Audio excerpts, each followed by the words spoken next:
చూడు భారతి, తోటకూర అంతా కోసేసాను. ఎంత కాడలు ఉన్నాయో చూడు. కోసిన కొంతసేపటికే తోటకూర అంతా వాడిపోయింది. అయినా కూడా నాకు ఆకుకూరలు అన్నింటిలో కల్లా తోటకూర అంటే ఇంకా చెప్పనవసరం లేదు, అంత ఇష్టం అన్నమాట.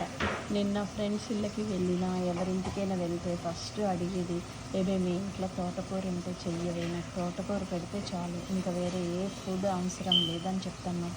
ఎందుకంటే తోటకూరలో అన్ని బెనిఫిట్స్ ఉంటాయి అన్నమాట.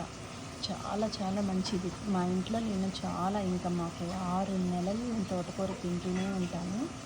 ఆకుకూరలు అంటే చాలా ఇష్టం అన్నమాట. మళ్ళీ ఇంకా 6 నెలలు అయితే మాకు ఇంకా స్నో పడుతుంది కాబట్టి ఏ ఆకుకూరలు కూడా అన్ని ఫ్రోజన్ దొరుకుతాయి కానీ తీసుకోను. పాలకూర అవన్నీ మాకు దొరుకుతాయి కానీ ఇంకా ఏది ఏమైనా తోటకూర ఉండే రుచి వేరు. తోటకూర ఎండి రొయ్యలు, తోటకూర పచ్చి రొయ్యలు, తోటకూర వేసి ఉప్పు చేప, అవన్నీ కూడా చాలా రుచిగా ఉంటుంది.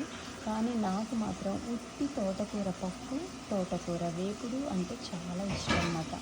అందుకనేసి నేను ఆకుకూరలు ఎక్కువగా తింటాను.